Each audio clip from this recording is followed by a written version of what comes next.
si no baja la inflación, subimos las tasas.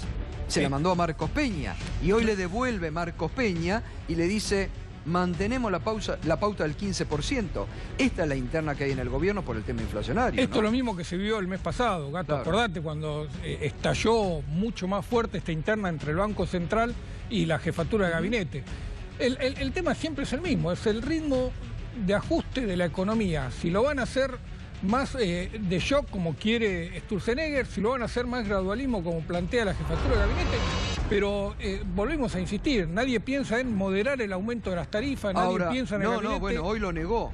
Fíjate vos que es llamativo, mientras crece, esta noche lo vamos a tratar en este programa, con ciudadanos de Varadero y de Villa Gesell que han declarado en sus ciudades la emergencia tarifaria, mientras en el interior del país, anoche veíamos a los productores de Mendoza al borde de las lágrimas, porque está afectando también el tarifazo a sus producciones. El gobierno lo niega esta realidad. Dice, vamos a mantener el tarifazo de una manera realmente preocupante e insensible, ¿no? Porque está también afectando a su propia base electoral, ¿no? No solo mantiene el tarifazo, sino que además, por decisión del ministro Aranguren, las tarifas están atadas al dólar y a la inflación. Por lo tanto, el ritmo de incremento de las tarifas va a seguir de acá en adelante. Va a ser probablemente no tan violentos como estos últimos incrementos, pero vamos a tener aumentos semestrales de tarifas en los próximos años sin ninguna duda. Bueno, no hay ninguna... Se anunció para el año que viene nuevos aumentos de tarifa. Y para octubre vas a tener también, para octubre de este año dice, no, sí, ya pasó el superajuste. Claro. Ahora van a venir, decir, no, bueno, esto es más gradual, ahora vamos a hacer unos pequeños retoques, pero van a seguir los aumentos en todos, en electricidad, en gas, en agua, que son los que más impactan sobre el resto de la economía, porque esto es lo que pasó en estos meses, ¿no? Vos ahora lo venís reflejando. Fernando, qué duro que debe ser para el gobierno, que volvió al fondo, que el propio fondo te esté marcando la cancha y te diga, no, muchacho, 15%, no le creemos. Va a ser del 19-20, como están diciendo los analistas privados en la Argentina. Pero tenés que seguir leyendo la letra chica. Dice, bueno, si quieren llegar al 15, aceleren el ajuste fiscal, aceleren la reducción del Estado, eliminen más rápido el déficit fiscal. Entonces van a poder reducir la tasa de inflación. No cambia, el FMI pasa los años, pasa los gobiernos, no cambia. El FMI, la receta es siempre la misma. Son las mismas recetas las que se ha aprobado la Argentina y así nos Además, ha ido. lo pone, dice, sigan el ejemplo de los países que redujeron la inflación, achiquen el Estado. Es lo primero que plantean. Muy bien, vamos a nuevas encuestas que se han conocido sobre cómo está impactando el tema inflación. Lo venimos mostrando toda la noche, pero bueno, es muy interesante, ¿no? ¿Cuál es el principal problema del país? Fíjese, todas las noches venimos dando cuenta de diferentes encuestas que miden la sensación que la población tiene sobre distintos temas de actualidad. En este caso, la encuestadora es Taquión 3.0, y le pregunta a la gente, ¿cuál es el principal problema del país? Inflación 21,7, inseguridad 19,4, corrupción 14,6, pobreza 14,4, educación 12,7, desempleo 11,9. Fíjese los temas ligados a la economía, pobreza, desempleo, inflación, cómo superan ampliamente otros temas, y el tema inseguridad, ¿no? El tema inseguridad que no cede en el reclamo ciudadano, que se ha visto reflejado por estas horas en la provincia de Buenos Aires, con el asesinato tremendo del colectivero.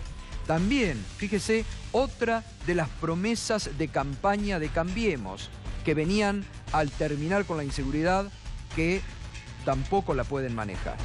Le preguntan también cómo piensa que será la situación del país el próximo año. Peor, 46% de los argentinos. Mejor, ese núcleo duro de Cambiemos, del 30% que se mantiene en todas las encuestas, ¿eh? Todas las encuestas marcan este núcleo duro que responde a Cambiemos, que no hay tarifazo.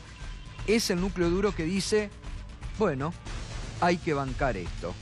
Igual, 18%, no sabe, no contesta, 6%. Consulta Imagen y Gestión Política de esta encuestadora. ¿Cómo es su situación respecto al año pasado? Peor, fíjese, 52% está señalando que es peor que el año pasado. Y cuando le preguntan como 2 años atrás, aumenta. Igual 32%, mejor 13% no sabe, no contesta, 3%. Números altos, ¿no? Para las situaciones personales de cada individuo. ¿Le alcanza su sueldo para llegar a fin de mes? El 48,4% alto, responde que no le alcanza el sueldo para llegar a fin de mes. ¿Le alcanza? 37,8%. ¿Alcanza y sobra? ¿Alcanza y ahorra? 13,2%. Pero el 48,4% dice que el sueldo no le alcanza para llegar a fin de mes. Gato, que es otra de las realidades que se está viviendo, ¿no?, en la Argentina. Gato, estabas mencionando recién en las encuestas la preocupación por la pobreza. Se conoció un informe de la Ciudad de Buenos Aires, de la Oficina de Estadística de la Ciudad de Buenos Aires, donde reconoce que la pobreza es mayor en el segundo semestre del 2017 que en el segundo semestre del 2015. Dice que tuvo pico en el primer semestre del 2016, cuando hicieron todo ese desbarajuste con la economía, llegó a 19,4 y ahora está en 17,3. Es decir, una oficina de estadística de la Ciudad de Buenos Aires reconoce que la pobreza creció en estos últimos 2 años. Bueno, la misma oficina que marca la inflación mensualmente en la Ciudad de Buenos Aires, que también da alta, ¿no? Exacto. Hay que decirlo, ¿no? Bien, te reitero, esta noche van a estar acá con nosotros vecinos de Varadero y de Villa Gesell, ciudades que han salido a la calle. En el caso de Villa Gesell, anoche declararon la emergencia tarifaria y son ciudades, Varadero, muy golpeada económicamente por el aumento en las tarifas, por la situación económica, con fábricas que han cerrado. Los vecinos esta noche se van a estar expresando aquí. Paro, se han cumplido las 24 horas, están cumpliendo del paro de los bancarios. Mañana va a seguir una medida de fuerza de un gremio que se ha parado frente al gobierno, frente a la patronal, que ha dicho no vamos a aceptar el 15%, porque como lo demuestra la realidad, es una pauta irrisoria que ni el Fondo Monetario Internacional le cree. Hoy hubo manifestaciones, hubo un duro mensaje de Sergio Palazzo, que esto decía el titular de la bancaria sobre este paro. Es el día en que todos los bancarios, como tantas veces en la historia, le decimos no al poder establecido, al que quiere pagarnos un aumento de un 7% en el primer semestre, cuando la inflación ya la consumió en el mes de marzo. Bancarios que con dignidad, a pesar del apriete de estar pidiendo nombre y apellido en cada banco de los que paran, dicen decimos presente, quieren nombre y apellido, pongan la totalidad de los bancarios porque hubo un paro total de todos los bancos de la República Argentina. Ninguno de nosotros los aquí presentes, ni ninguno de los bancarios que dio una respuesta contundente hoy, está dispuesto a ser parte de esa estrategia de gobierno. Por el contrario, en estos tiempos estamos dispuestos a hacer la resistencia de una parte del movimiento obrero para recuperar en algún tiempo la felicidad del pueblo argentino cuando recupere el gobierno, un gobierno popular y nacional que respete a los trabajadores, que condene la usura, que le diga sí a la justa distribución del ingreso y que haga suyo el sueño y la realidad de la justicia social como norte de todos los trabajadores argentinos.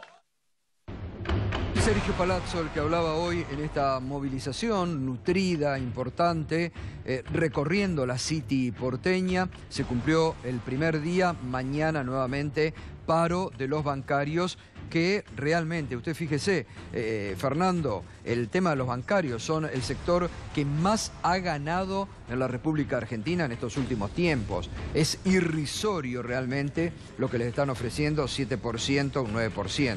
Y el paro fue muy grande, ¿eh?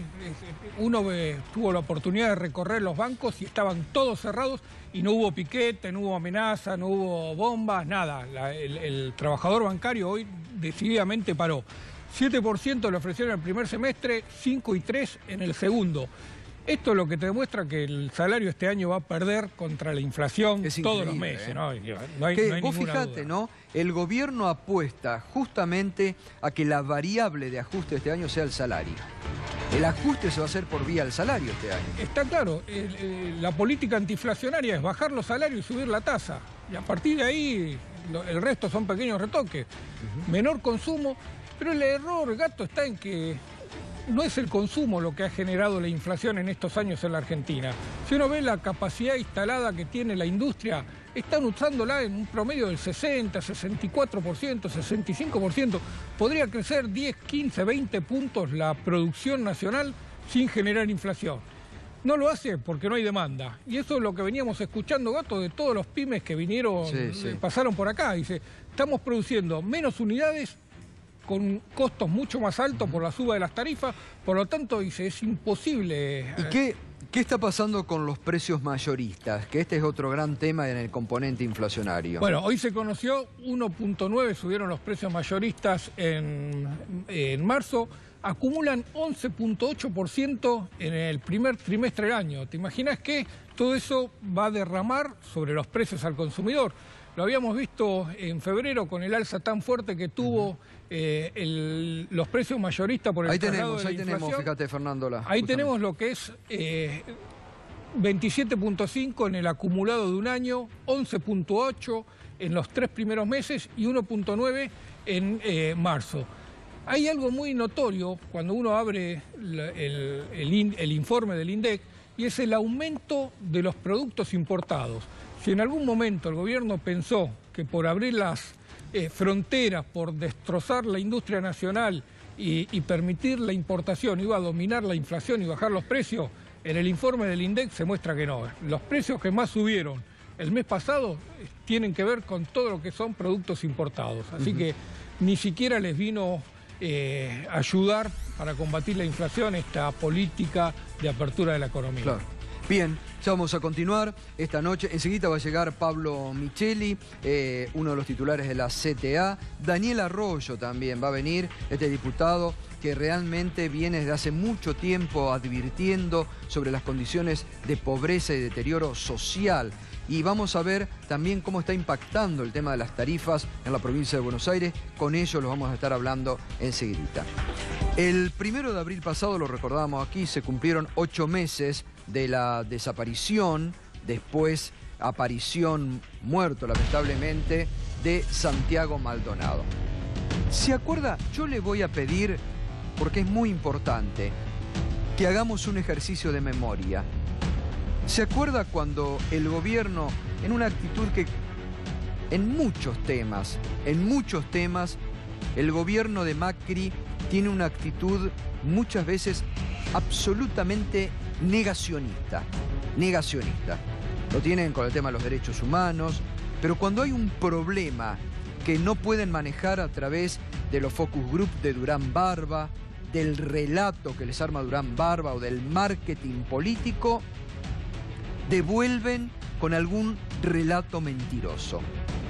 Cuando desaparece Santiago Maldonado, ciudadano argentino, un ciudadano argentino al cual el gobierno en todo momento, en lugar de preocuparse por ver en qué condiciones había desaparecido, en buscarlo, porque es un hijo de esta tierra, de una familia de esta tierra, lo ningunearon, lo ensuciaron con mentiras, ensuciaron a su familia, la siguen ensuciando, al día de hoy siguen persiguiendo a su familia y crearon como relato mentiroso, hoy se ve que es un relato mentiroso. ¿Se acuerda cuando hablaban de la RAM, del peligro de la RAM y llenaban páginas y noticieros la ministra Patricia Bullrich y altos funcionarios de este gobierno diciendo la RAM es el peligro de la Argentina, son terroristas, quieren tomar el poder, quieren crear un Estado dentro del Estado? Yo me pregunto, ¿qué pasa hoy que nadie habla de la RAM en la Argentina? Que si tan peligrosos eran.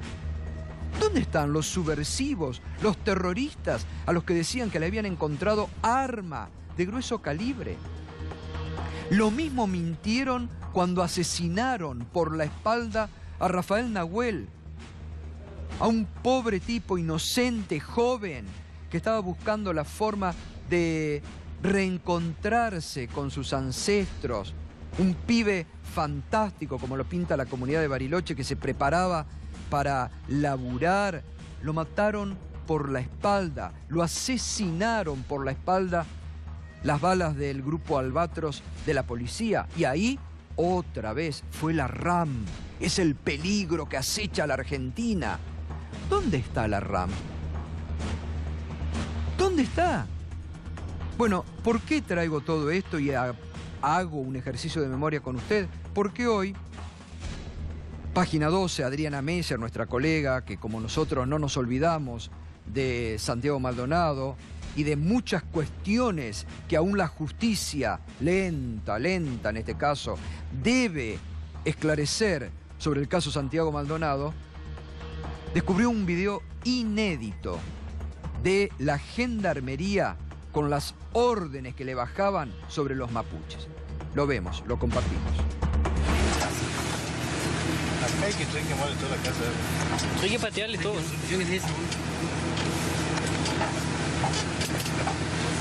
Hoy voy a disfrutar del sueldo, no puedo. Acá hay que quemarle toda la casa. Hay que patearle todo. Acá hay que quemarle toda la casa. Hay que patearle todo. En medio de...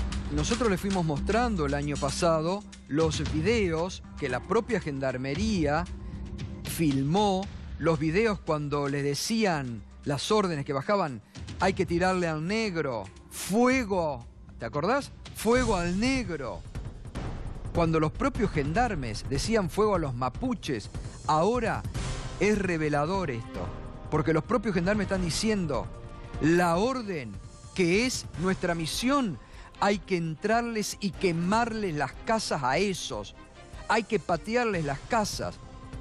Y eso fue una acción ilegal la que hicieron, porque lo hicieron. Entraron, les patearon las casas, les saquearon. Fíjese, esto era el relato que había bajado desde el propio ministerio de Patricia Bullrich. La presencia de Nocetti. ¿Por qué? Porque ellos querían imponer que frente a los mapuches era el delito de la flagrancia, que había que agarrarlos, como se dice habitualmente, con las manos en la masa. Y lo que les bajaban la orden, nada de órdenes legales, esto, hay que entrar, patearle, quemarles la casa a todos. Fíjese, esa fue la acción de la Gendarmería, no hay que olvidar. La justicia, nuevo elemento tiene. Podría llamar la justicia a los gendarmes que no ha llamado en vez de el ascenso que Patricia Bullrich le dio. Tienen mucho seguramente para contar, jefes de gendarmería, qué pasó con el celular de Santiago que nunca apareció, por qué sonó, dónde estaba, cuántas dudas que hay todavía en torno a la gendarmería y su accionar con el caso Santiago Maldonado. Pasó Oscar Aguada ayer por la comisión que investiga la desaparición del submarino San Juan. Vamos a ver los cruces que hubo entre el ministro, los familiares y los legisladores.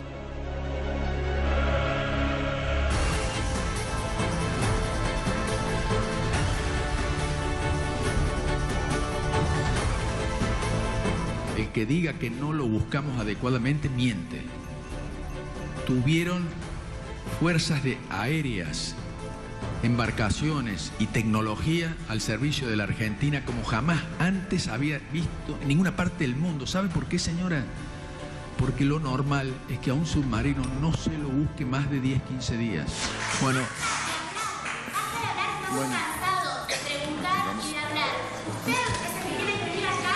Vamos al orden. Bueno, pero yo no... Yo les pido, por favor, avancemos. ¿Qué me falta? Desaparecidos y el gobierno argentino no tomar cartas sobre el asunto para tener una solución. Bueno. Eso es falta de No.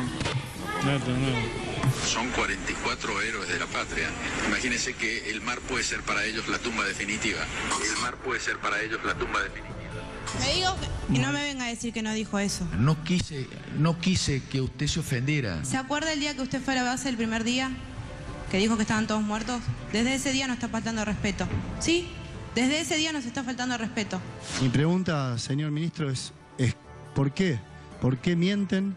¿Y por qué nos han ocultado cosas que son evidentes en el marco de la causa federal de Caleta Olivia? Quiero decirle que yo jamás mentí y ni le mentí a usted ni a nadie. Y siempre digo que lo que manifiesto tiene que ver con la información objetiva que voy recogiendo. Puede no ser buena esa información, puede ser falsa. La jueza de Caleta Olivia es la que tiene que investigar. Lo que yo he hecho es darle a la jueza de Caleta Olivia todos los elementos.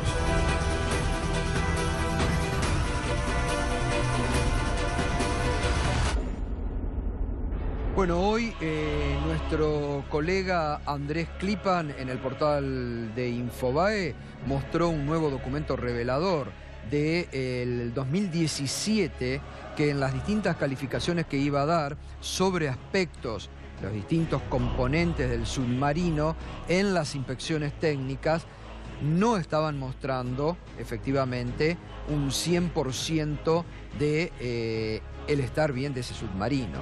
Es un documento que ya tiene también la jueza de Caleta Olivia. En realidad, el material que está reuniendo la jueza es muy revelador. Es muy revelador porque está reuniendo material de la propia Armada. Ahí se ve y se está notando con la documentación que aparece. Ayer con la propia información que el ministro aportaba muchas veces marcando un desconocimiento, que hubo muchos cruces, encubrimiento, mentiras, olvidos, y que no se ha dicho la verdad, como los propios familiares se lo dijeron al ministro Oscar Aguad. Hoy esta mañana hablamos en Radio 10 con Claudio Rodríguez, hermano de uno de los submarinistas, que también estuvo presente ayer. Y la impresión de él sobre la presencia de Aguad y los dichos de Aguad es la siguiente. Los familiares, yo creo que nos hemos ido la mayoría recontra conforme, inclusive lo manifestaron ahí, familiares que iban a hablar con él semanalmente aquí al Ministerio de Defensa, ayer le dijeron de todo, ¿no? Porque realmente nos está haciendo dar vueltas y inclusive a algunos familiares le solicitamos que renunciara si no estaba apto para, ¿no? Al cargo que se empeña. Digo, realmente quiso ir a vender, vamos a ponerle así, a la Cámara de Diputados y Senadores una realidad que no existe y que se la desenmascaramos entre todos los familiares, ¿no? Y realmente, bueno, ya estamos cansados del verso, el chamullo, en esto no podemos chamullar más porque en esta circunstancia y de esta manera como él está planteando la situación, no lo vamos a encontrar nunca jamás, Solarino, ¿no?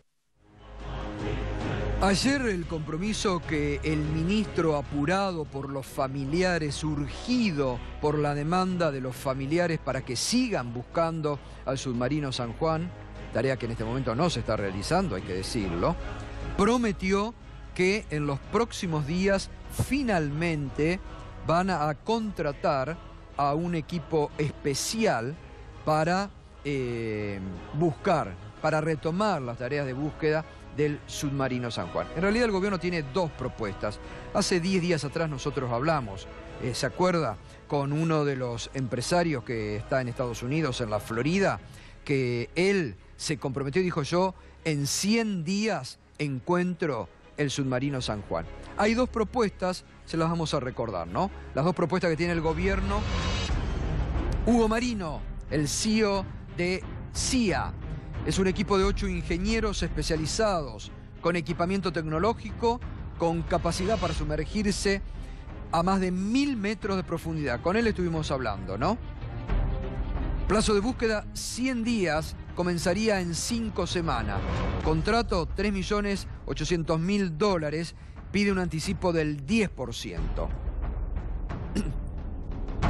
La segunda propuesta es de Ocean Infinity, empresa norteamericana dotada de alta tecnología. Ya participó de la búsqueda, facilitó el robot a los barcos que llegaron de Estados Unidos. Antecedentes, participó de la búsqueda del desaparecido avión de Malaysia Airlines. Tiene y ofrece un precio de $7 millones podría comenzar la búsqueda a partir de julio. Todo parece indicar que el gobierno se va a quedar con la primera propuesta que ofrece empezar en las próximas semanas y que promete en un plazo de 100 días poder encontrar el submarino San Juan. Muy bien, el tema internacional con Pedro Brigger, que siempre está presente.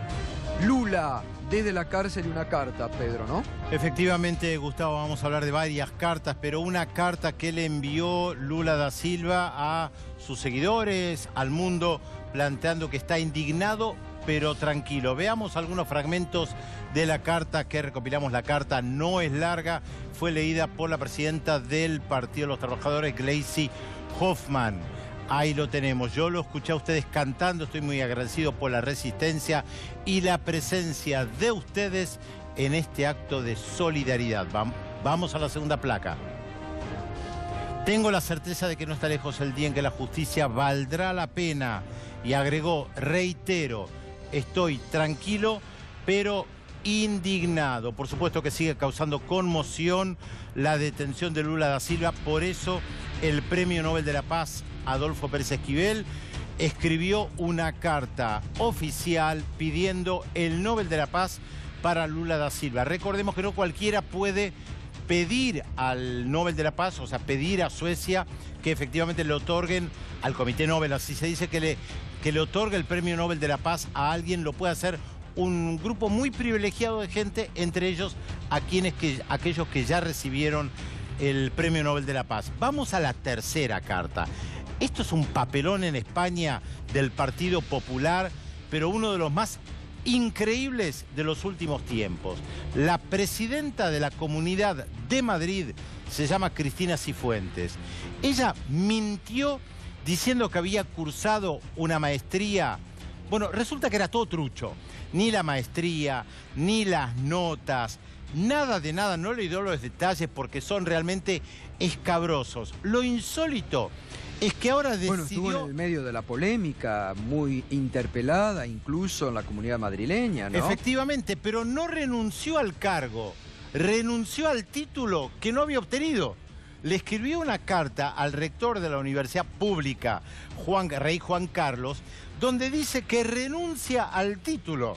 Por supuesto, en España la están cargando, dicen, renunció al Nobel de Física, al Oscar, renunció a los honores, pero no al cargo. Pero no al cargo, no, claro, a los honores, pero no al cargo. Es increíble lo que está pasando. Estamos hablando del Partido Popular, uno de los más corruptos de Europa, ¿eh? Esto no lo digo yo, aparece en la prensa española, en la prensa europea. La lista de los funcionarios del Partido Popular que están presos o involucrados en escándalos es tan largo que Gustavo necesitaría 3 semanas para darlas uno por uno.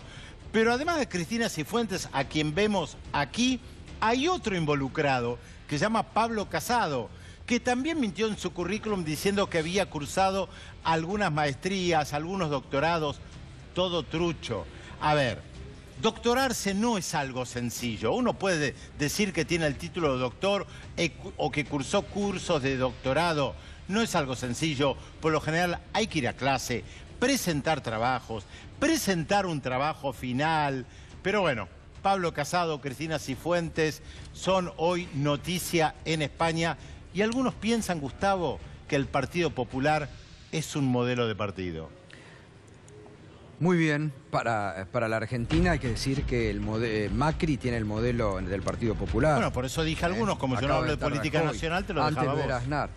Bueno, no quiero olvidarme también de decir, porque la semana pasada estuvimos hablando del tema y vamos a seguir hablando porque hay toda una gran polémica en la provincia de Buenos Aires con el tema de Pharmacity, que quiere desembarcar, pese a que hay una ley provincial de medicamentos que prohíbe el desembarco de grandes marcas como Pharmacity, monopólicas, que en la jornada de ayer fue procesado un ex subsecretario del Ministerio de Salud de este gobierno, justamente por favorecer a Pharmacity en una causa. Es decir, es un tema que está creciendo, que cada vez produce más escándalo, que además lo que relevó reveló, hace poquito el vicejefe de gabinete, Mario Quintana, que no se había desprendido de las acciones de Pharmacity, que todavía posee, Fernando, ¿no? Sí. Las acciones de Pharmacity y Mario Quintana, que es llamativo, ¿no? Porque, a ver, digo, Pharmacity está pidiéndole vía, que esto es lo grave institucionalmente, vía el procurador del Tesoro, que es el que reemplazó a Gil Carbó, un hombre del gobierno, un hombre de Macri, está dándole un visto bueno a que Pharmacity se instale en la provincia de Buenos Aires. Y ahora fueron a la corte, pero estamos hablando que uno de los dueños es el vicejefe de gabinete, que está haciendo gestiones para que su empresa se instale en la provincia de Buenos Aires. Es realmente el conflicto de intereses permanente en este gobierno. Yo ya no lo llamaría conflicto de intereses, pero bueno. Lo que vos te referías es la causa por una multa que le aplicó el gobierno a Pharmacity por una multa por no tener bien registrado al farmacéutico que estaba a cargo de una de los locales. Una nimiedad, una multa ridícula, menor, sin ninguna trascendencia. Bueno, este funcionario la escajoneó, la escondió, hizo de todo para que no prospere. Hay algunos funcionarios que son más papitas que el Papa, ¿no? Digo, ¿cómo le iba a cobrar a su jefe? Si Mario Quintana, entre las cuestiones que tiene, que actúa como veedor dentro del gobierno, justamente tiene bajo su órbita todo el tema de salud.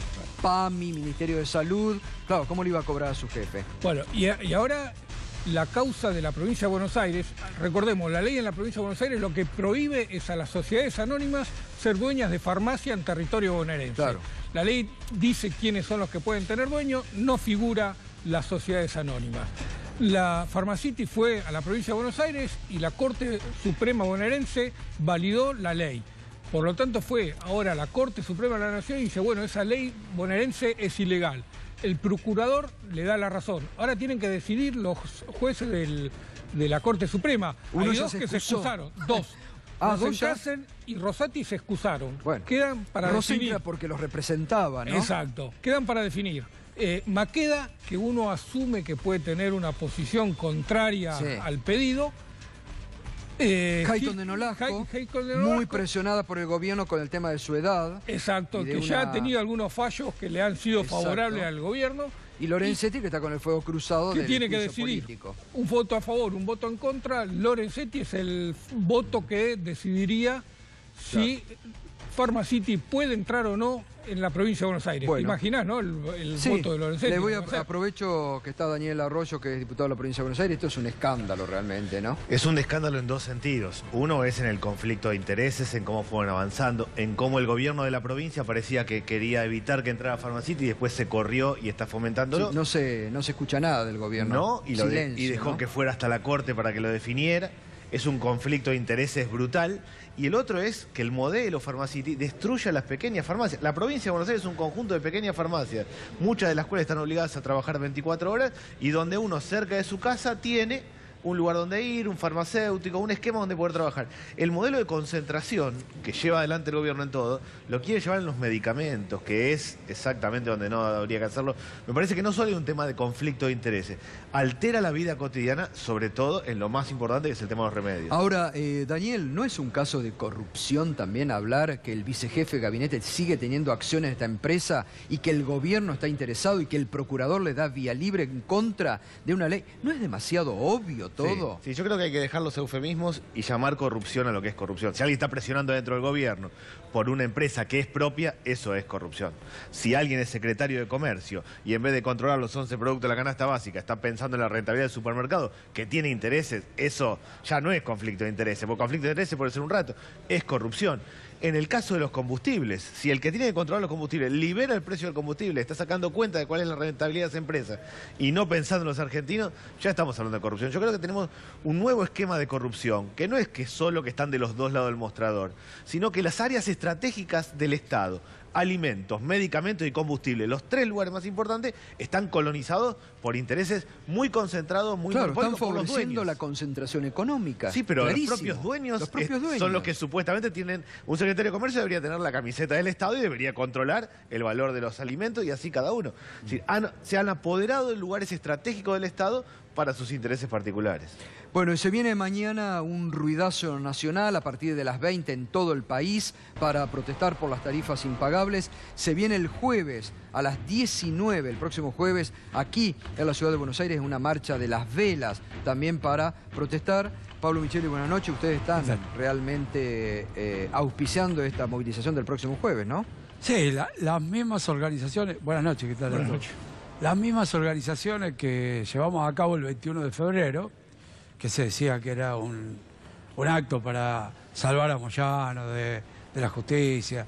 En definitiva fue una demostración de fuerza de los trabajadores en contra del modelo económico, e inclusive quienes hablamos ahí, tuvimos la posibilidad de hablarle a más de 400.000 trabajadoras y trabajadores, planteamos un camino de confrontación con este modelo económico, con esta política de tarifazo, con esta política de corrupción, pues es una política de corrupción a toda luz. Lo que explicaba recién Daniel, lo que decían ustedes, no hay vuelta, hay que explicarle bien a la gente, estos tipos, este gobierno está lleno de corruptos, un ministro que es capaz de decir, cuando el país se encamine voy a extraer la plata que tengo fuera.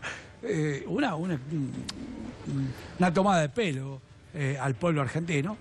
Y el tema de los aumentos permanentes frente a una casi imposición a querer plantearnos paritarias al 15%, con la cantidad de aumentos que se han dado ya en lo que va del año y con la inflación que en el primer trimestre ha llegado casi a la mitad de ese 15% que nos quieren dar, la verdad que no queda otro remedio, otro camino que plantearse salir a la calle.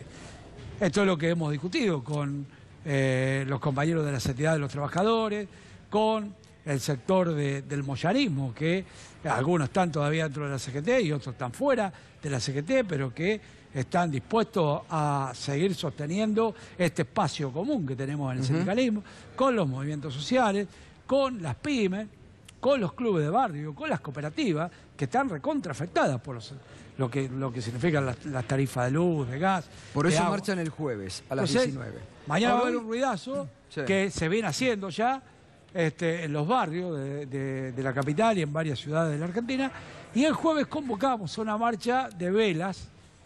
¿Velas por qué? Porque hay cantidad de trabajadores y cantidad de pueblo argentino que ya no puede pagar la luz y están utilizando velas en su casa. Entonces una marcha de velas para rechazar un documento, a donde planteamos que hay que parar inmediatamente con los tarifazos. Ahora, hoy el gobierno del volvió Congreso a llamar la atención porque hoy Marcos Peña salió a decir: esta es la política, no hay marcha atrás, incluso contra Carrió, los propios radicales que empiezan a decirle: muchachos, hay que aflojar un poco. Sí, se está confundiendo mal el gobierno. Esto que está planteando Pablo se da en muchos lugares a nivel local. La gente lleva la factura, las quema delante de la municipalidad de un lugar para mostrar la situación.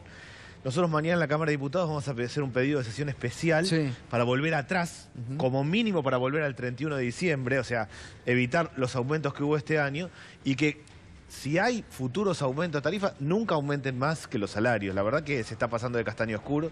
El último aumento de gas del año pasado, el gobierno permitió que se pagara en 4 cuotas un aumento de gas. Ahora metió en abril casi el 40%. Tenemos un nuevo aumento de transporte ahora, otro en junio. Yo veo un agotamiento de las familias. Para mí el fenómeno que pasa hoy es que todas las familias tienen costos fijos altos. Arrancan pagando un montón de luz, de gas, de agua. Recién veíamos una encuesta, un 48%, que yo creo que puede ser más, ya con la preocupación de no llegar a fin de mes. Bueno. Y encima se suma este tarifazo, la angustia que eso genera. No, eso genera dos cosas. Como la familia no llega, se endeuda, tiene que buscar plata. Entonces patea en cuota, toma crédito en la financiera de la esquina, a la vuelta, al 100, al 150%. Todo el mundo está endeudado. Plata que entra es para tapar agujeros. Y el otro es que está todo el mundo sacado. Yo creo que hay un fenómeno de implosión social, mucha gente mal, tensa. Hay una tensión y una conflictividad cotidiana producto del mal vivir. Está tirando de la cuerda malamente el gobierno, y la verdad se está poniendo espesa. Ahora, uno supone que los radicales o el partido de Carrió mañana los deberían acompañar en esta sesión especial, porque ellos públicamente, a no ser que sea un acto de demagogia, de no querer quedar pegados, pero mañana Si deberían son estar consecuentes, acompañándolos, mañana ¿no? a las 11 tendrían que Claro. bajar a la sesión, ser consecuentes, plantear si están de acuerdo con eso, volver para atrás con el tarifazo y establecer una Igual, regla razonable. Perdón, Daniel, a mí me parece importante que sectores del radicalismo se puedan sumar a la propuesta que ustedes están llevando adelante. Sería un paso poder pararlos. Exacto. Parar eso, parar los despidos, parar que sigan con los aumentos de la edad. Es decir, tener una política de... pero no están dispuestos a hacerse una autocrítica. Ellos insisten que esta es la mejor política. Lo mismo que pasa con el tema de la farmacia en la provincia de Buenos Aires, porque está todo el mundo quejándose por esta cuestión, porque va a desaparecer la farmacia del barrio, porque los pequeños farmacéuticos son una fuente de ingresos, que da trabajo, y todo esto va a ser monopolizado por este señor que nada más y nada menos que el segundo del jefe de gabinete. Entonces, pero aparte es para mí pérdida una de fuente de aberración lo que trabajo. hace. Además, Pero lo que te pérdida quiero de agregar trabajo. es que a todo esto que ustedes puedan hacer en el Parlamento hay que acompañarlo con la movilización Coincido pacífica del totalmente. pueblo argentino. Totalmente. Hay que despertarse porque esto no alcanza con quejarnos de que no nos alcanza. Hay que parar, porque ellos no van a parar. Ellos van a seguir, excepto que No, lo vean están dicho, que lo han adentro del dicho. Parlamento, en la oposición política y en las calles haya una respuesta. Coincido. Yo insisto, estoy hablando de una respuesta pacífica, pero movilizada en la calle. Por eso vamos a hacer lo de la vela, que va a ser multitudinario no solo en la capital, sino en muchas ciudades. Ahora, del país. Pablo, Y vamos a continuar, no es también muy realmente bochornoso los gremios que están cerrando paritarias al 15%, cuando hoy el propio Fondo Monetario Internacional le ha dicho al Dijo gobierno, que miren, no. la pauta del 15 no la van a poder cumplir, va a ser 19,420. Absolutamente. Yo lo dije en una nota en la radio en estos días, y lo digo públicamente, los dirigentes sindicales que están cerrando paritaria del 15% están haciéndole el juego al gobierno, absolutamente, y lo están haciendo en contra de sus propios representados, porque no le han preguntado en la asamblea a los trabajadores si están de acuerdo con eso. No creo que haya un solo trabajador en un puesto de trabajo, con un salario promedio, supongamos, de 20.000 pesos, que no es ese, pero de un sindicato determinado, salario promedio de 20.000 pesos. Anda a decirle en una asamblea que le vas a dar el 15% por todo el año. Te sacan a patadas los trabajadores. Lo hacen a escondidas de los trabajadores.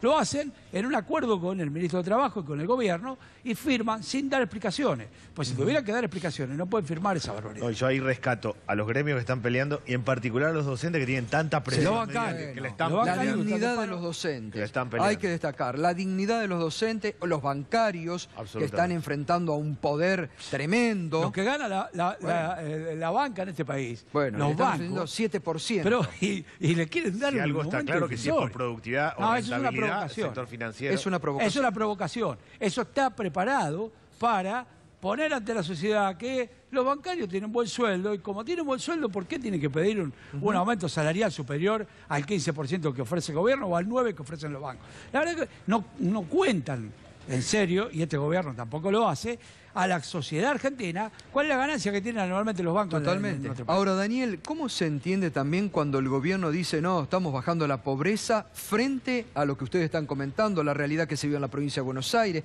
gente que no llega a fin de mes, tarifazo, cómo ha caído el consumo? No, la próxima medición de pobreza tiene que dar un aumento de la pobreza. Si el INDEC funciona razonablemente, la próxima medición tiene que dar un aumento de la pobreza. Desde la última vez que midió el INDEC hasta ahora, tuvimos recorte a jubilados, a pensionados, asignación universal Sí. por hijo. Subió la luz, el gas, el agua, se liberó el precio del combustible. Hubo 12.000 despidos solo en lo que va del año. Tuvimos aumento de transporte, otra vez aumento de gas. El gobierno intentó absurdamente embargar la cuenta sueldo cuando está todo el mundo endeudado. Paritarias que están pujando para que sean del 15% cuando la inflación va a ser 20%.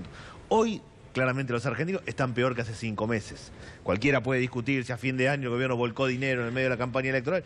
Hoy están peor que hace 5 meses y está claro que la próxima medición tiene que dar un aumento de la pobreza. Y creo yo que van a haber dos fenómenos acá. La pobreza estructural, el que viene de pobreza larga, y algo que pasó en los 90, que es la nueva pobreza.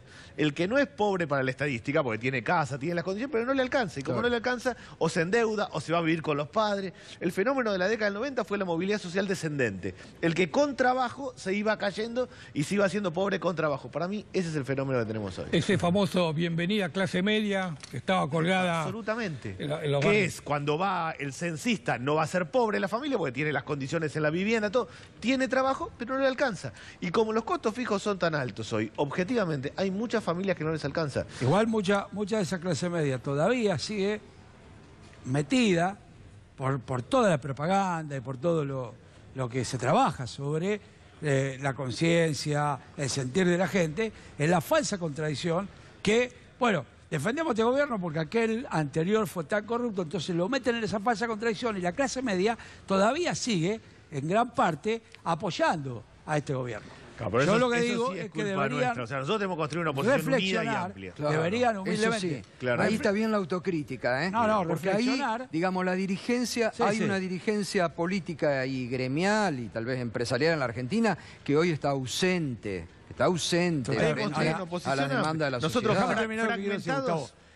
Yo creo que la clase media tiene que tener que no ponga en la disputa. Hoy no le alcanza para pagar la luz, no le alcanza para mantener el auto, para mantenerlo. Le sobran días al mes. Tiene problemas graves. Entonces, que deje la discusión si vuelve el gobierno anterior, si que discuta cómo paramos esto hoy. Porque si no paramos eso esto nosotros hoy, tenemos que hacer si una no buena paramos posición. esto hoy, no hay ninguna posibilidad de recomponer la Argentina. Sí. Con estos tipos está muy complicada esta situación. Yo y lo coincido primero que hay que hacer, no discutir si Macri sigue en el 2019 o no sigue. Yo, obvio, no quiero que siga, pero ni loco, porque con todo lo que ha ocurrido. Pero lo que hay que discutir hoy no es eso. Lo que hay que discutir hoy es que este gobierno pare la mano con el tema de aplicar terribles ajustes. Bueno, ese es el verdadero debate. Y seguir vaciando Pablo, los bolsillos ese es el verdadero debate. Hay que dejar, me parece interesante lo que estás proponiendo, porque hay que dejar de lado también la discusión de nombres propios en la Argentina. Obvio. Porque el problema es que se vuelve a nombres propios y resurge este odio que se ha creado como nunca en la Porque Argentina. al gobierno en le estos conviene últimos volver a años. nombres claro, propios. Eso pero es obvio. Sí, pero yo creo que es la calle y es una responsabilidad de la política. En el Parlamento, parando el tarifazo y también construyendo una oposición seria que plantee otra idea distinta y que sea amplia. Fragmentada la oposición, el gobierno es el mejor escenario y va a seguir. Si unimos una oposición, si hacemos algo serio, si planteamos una idea distinta, es la misma persona que hoy está mal y que no ve nada, va a ver algo distinto enfrente. Eso es responsabilidad nuestra. Tenemos que poner los pantalones largos todos los que creemos que esto va mal encaminado. Yo creo que este gobierno deja 20 millones de personas afuera. Lo que hay que construir es algo alternativo, rápido, en la calle, en la política. La gente se esperanza cuando ve que hay unidad.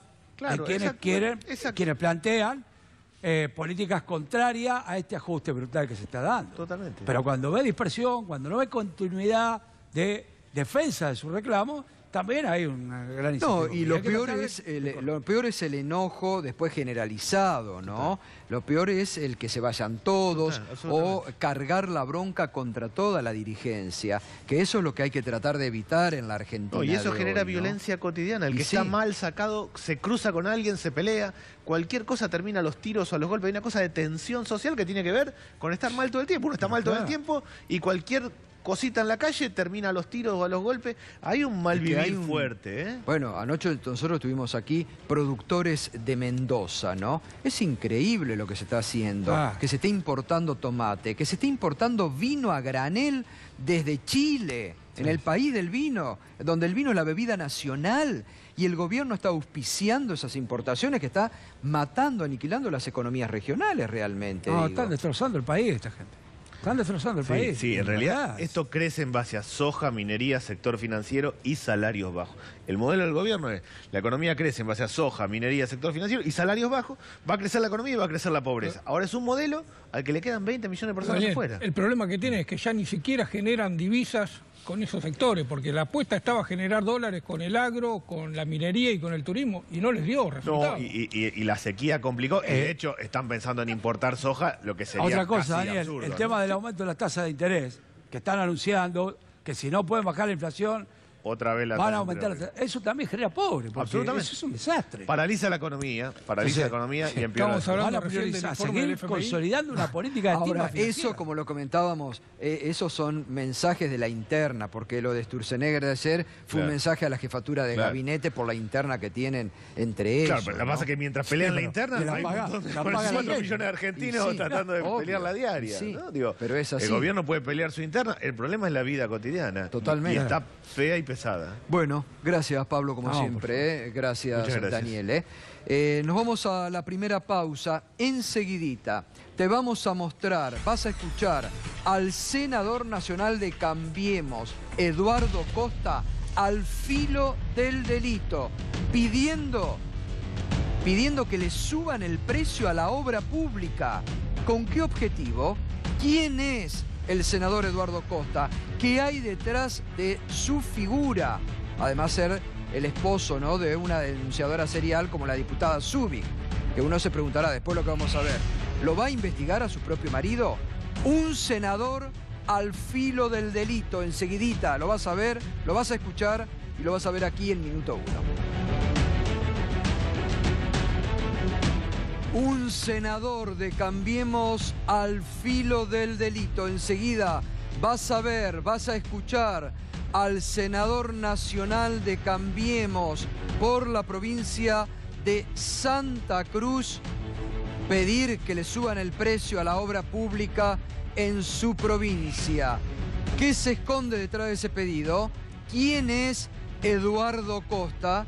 Enseguidita te lo contamos. Un senador al borde del delito, ¿eh? Vamos a ver, es el esposo de la diputada Zubik.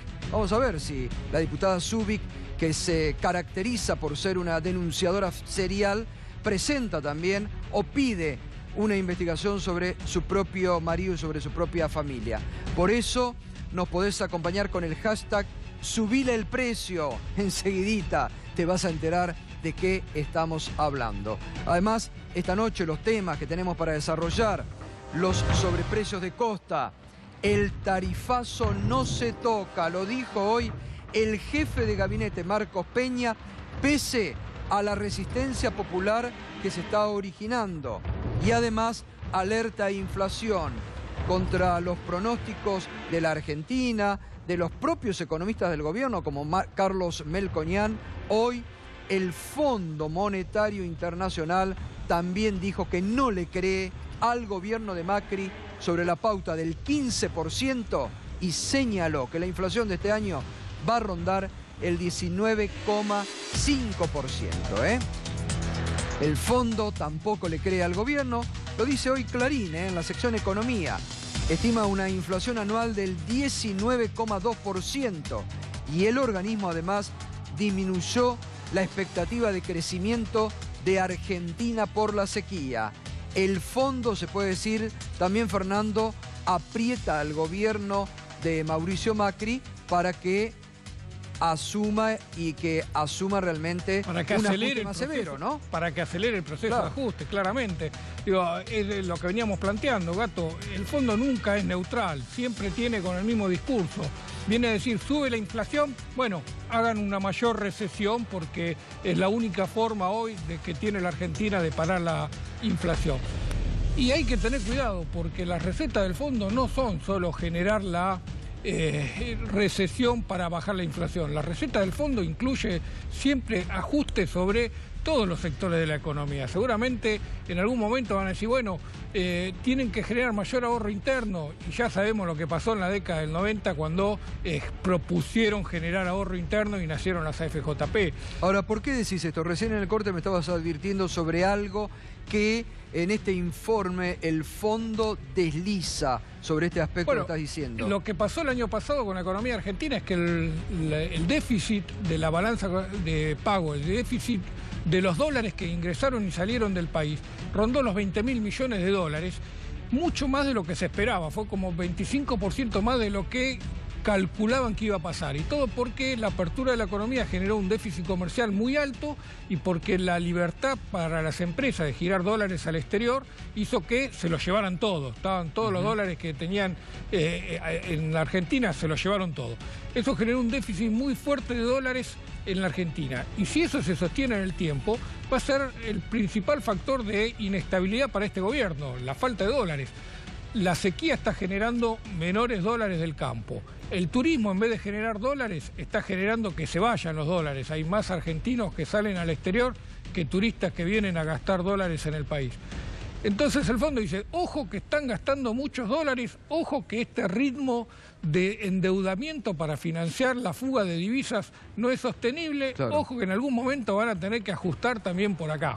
Bueno, Enseguida vamos a estar hablando de esto con Carlos Heller, que nos acompaña esta noche, también José Urtubey, por parte de los empresarios, que también están pidiendo acciones más concretas y parar la inflación al gobierno de Mauricio Macri. Porque además está la sensación, reflejada por las últimas encuestas. Fíjese, se lo mostramos en un instante, pero conviene la pena recordar.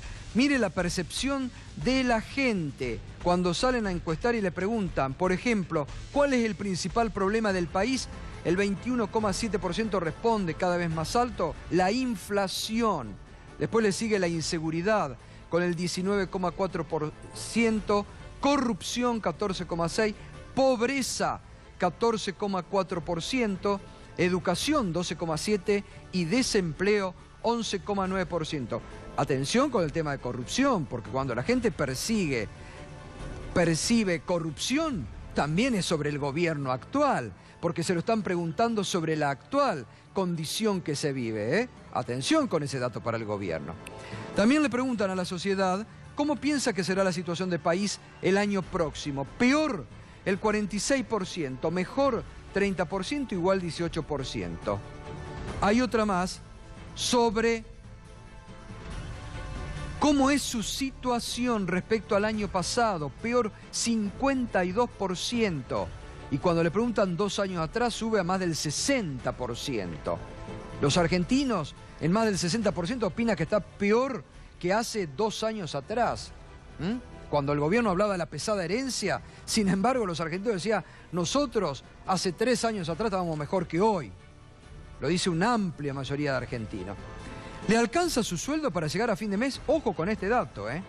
No le alcanza 48,4%.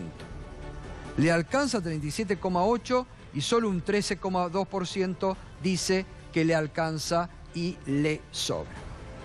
Bueno, fíjese que el senador Eduardo Costa, que es un senador de Cambiemos, radical él, por la provincia de Santa Cruz, está recorriendo la provincia de Santa Cruz porque aspira a ser candidato a gobernador el año próximo. Estuvo en una localidad de Piedrabuena donde había un problema de construcción de una ruta, creo que si no me equivoco, número 3, que faltaba terminar, faltaba la construcción. Ahora, Eduardo Costa no solamente es un dirigente político, es un importantísimo empresario, no solamente de Santa Cruz, sino que es un importantísimo empresario de la Patagonia Argentina, dueño de una cadena muy importante de supermercados. Él, fíjese este dato, él es proveedor de cemento y de materiales para la construcción.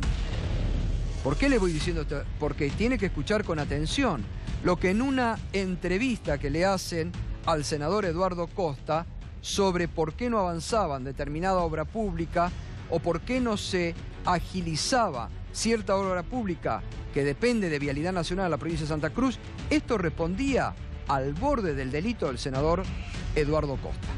Ahí antes de venir para acá llamé, se hicieron 2 licitaciones, me dicen que las 2 licitaciones quedaron desiertas, no hubo gente que se haya presentado para las licitaciones. Bueno, entonces le dije al de Vialidad, bueno, escúchame, si con 14 millones de pesos no conseguiste 2 empresas o una empresa para hacerlo, subí el monto para que aparezca alguna empresa que pueda hacer, que le interese hacer la obra. Dice, pero si esa obra vale 13 millones, 14 millones, bueno, acá valdrá 20 millones.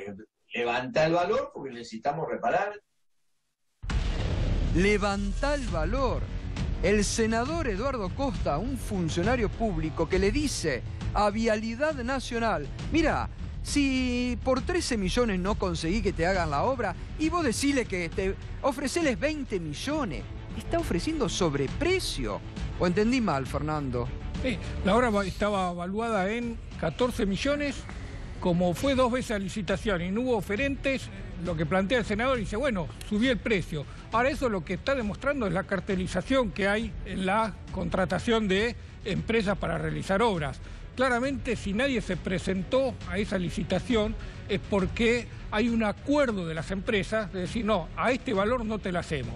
Y ese valor tiene que ver Ahora, con... es grave que un senador nacional Claro, es que se ponga... él es el proveedor de los insumos. Él es proveedor, ¿no? Exacto, él es el mayor proveedor de insumos para la construcción en toda la Patagonia.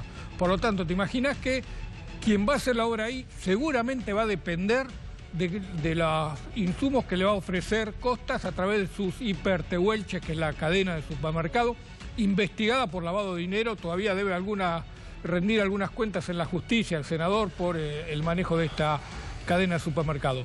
Pero claramente, si no se presentan las empresas, es porque hay una cartelización. Y eso es práctica muy habitual entre las empresas constructoras que participan en el negocio de la licitación, especialmente en las obras de vialidad.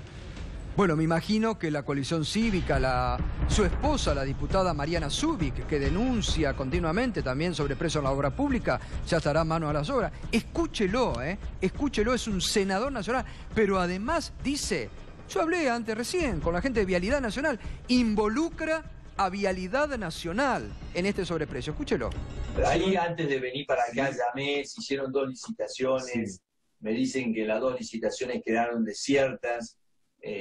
No hubo gente que se haya presentado para las licitaciones. Bueno, entonces le dije al de Vialidad, bueno, escúchame, si con 14 millones de pesos no conseguiste 2 empresas o una empresa para hacerlo, subí el monto para que aparezca alguna empresa que pueda hacer, que le interese hacer la obra. Dice, pero si esa obra vale 13 millones, 14 millones, bueno, acá valdrá 20 millones. Levanta el valor porque necesitamos reparar. Bueno, hay 2 diputados, bueno, Carlos Heller, ¿cómo se llama esto en criollo? Yo creo que es más complejo todavía que lo que vos decís, Gato. Yo creo que es un tema de la concepción del libre mercado que tienen todos estos señores y que yo lo vincularía inmediatamente con lo que está pasando con este tema de la participación público-privada, que es todo el mecanismo por el que se van a licitar, aunque ya no van a ser licitaciones, las obras públicas de aquí en adelante. Vos fijate que en los últimos días el gobierno sacó una resolución por la cual establece la extraterritorialidad para resolver los litigios. Sacó otra resolución bajando los impuestos de IVA y ganancias, reduciendo impuestos de IVA y ganancias para mejorar la rentabilidad. Subió los peajes un 50% la semana pasada, justo en el momento que se está hablando esto. Y hoy salió un nuevo decreto por el cual el sistema de, no sé, hay un fondo vial que se nutre de del impuesto al gasoil, que es un fondo destinado a darle respaldo a la obra pública. Hoy, por otro nuevo decreto del Poder Ejecutivo, ese fondo va a garantizar los bonos que el Estado Nacional le va a dar a las empresas que participen de este sistema de participación pública y privada para garantizarles el repago. Es decir, cierra todo. Ahora, si el Estado tiene esa plata, creo que hay un fondo de más de 20.000 millones de pesos, ¿por qué no lo hace directamente? Claro. ¿Para qué necesita los terceros? ¿Para qué necesita emitir el bono? ¿Para qué necesita la empresa? ¿Para qué necesita todo eso? Diputado Carmona, ¿esto cómo se llama en criollo?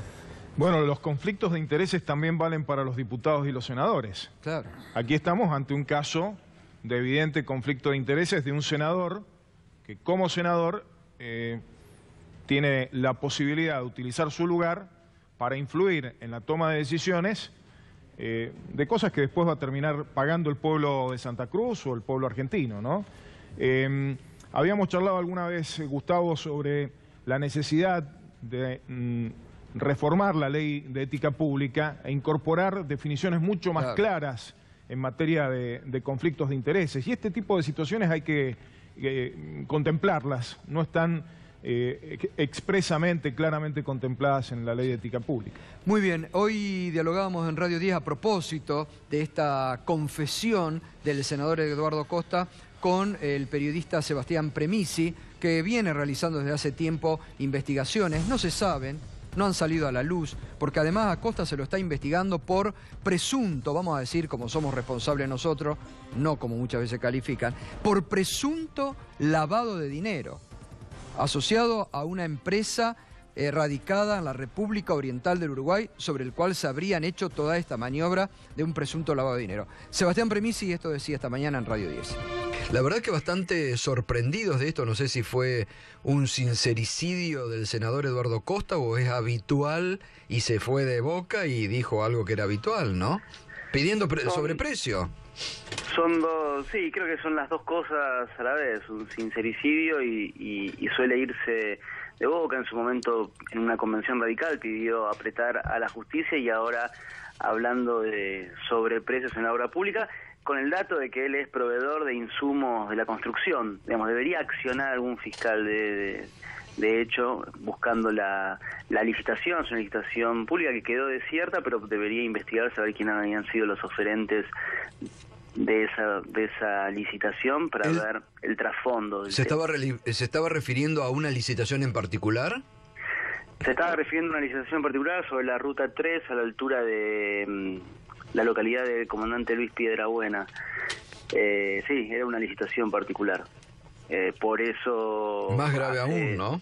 Más grave aún, digamos, se puede identificar. Pero además, Sebastián, le está sugiriendo a las autoridades de Vialidad Nacional, y pareciera que las autoridades, por lo que él dice, las autoridades de Vialidad Nacional le aceptan la sugerencia que él pone. Bueno, él tiene esa mecánica, digamos, con los funcionarios nacionales que están en la provincia de Santa Cruz, por lo menos cuando habla públicamente, parece que siempre les da órdenes. Pasó con el subsecretario de Minería aquí en la provincia, donde dijo que ICRT ya no servía más y había que poner parques eólicos. Esto lo dijo el subsecretario de Minería, traduciendo un diálogo que había tenido con Eduardo Costa, y te recuerdo que Costa también tiene empresas de energía eólica. Por lo tanto, cada vez que habla Costa, detrás hay un negocio al que intenta llegar. Bueno, a ver, ahí también lo que adelantaba Sebastián Premisi, fíjese lo que nos decía el colega. El senador Costa está también con el tema de la energía eólica. Y Eduardo Costa es uno de los funcionarios que más se opone en este momento, que busca que se cierre la obra de Río Turbio, de la ex minera de Río Turbio. ¿Por qué? Porque él quiere ir a poner parque eólico ahí, en esa zona. Así que fíjese cómo cierra todo, en esto que él además lo dice. Yo una vez más quiero que escuche porque esto es un dato ahí, lo dice él, lo cuenta.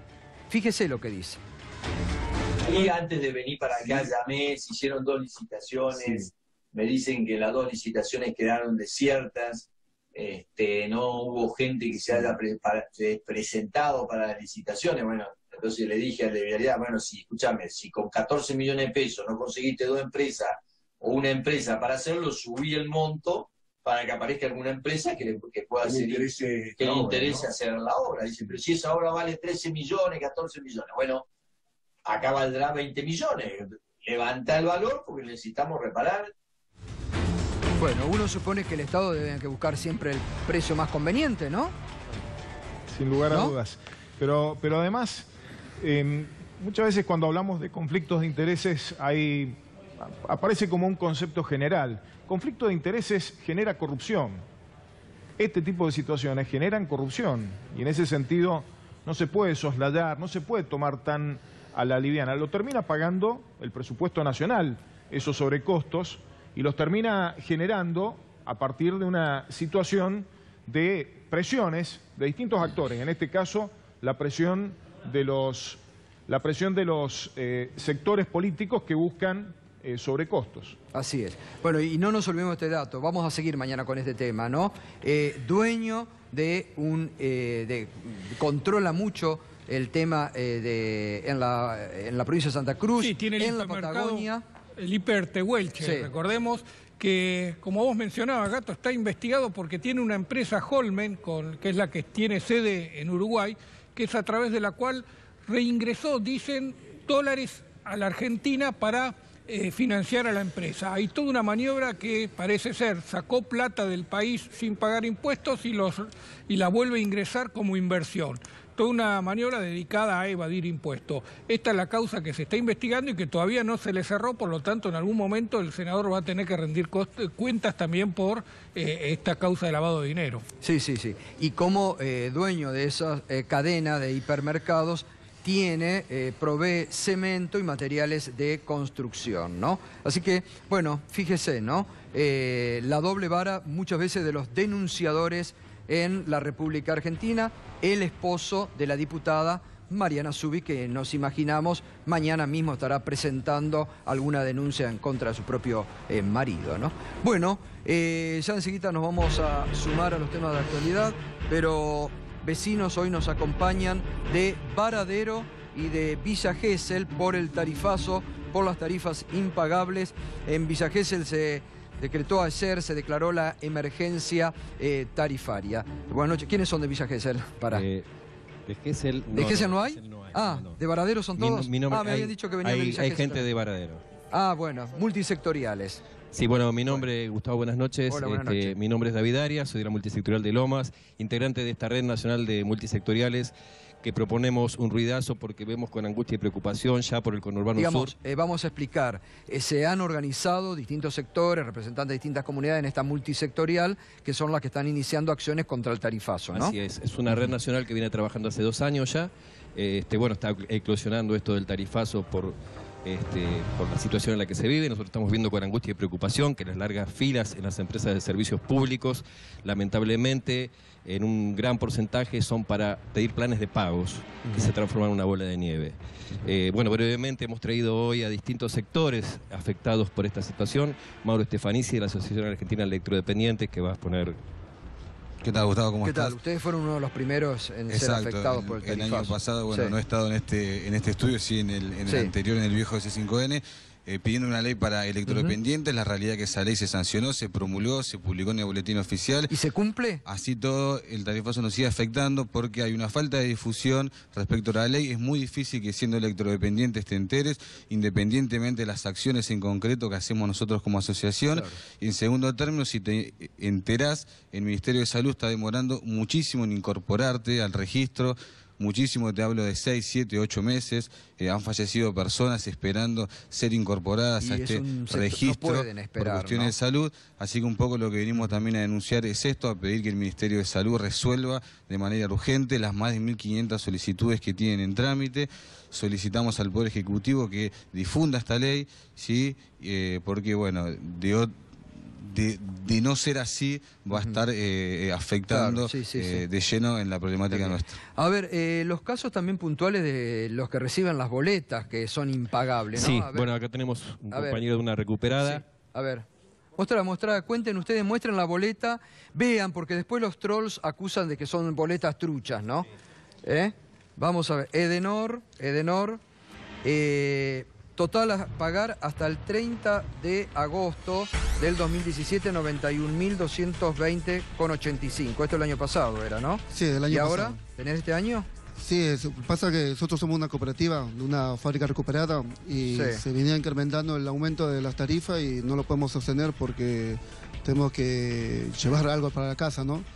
Y tratamos de buscar la manera de amortiguar esta deuda que cada vez incrementa más y lamentablemente no lo podemos sostener. ¿Ustedes qué son?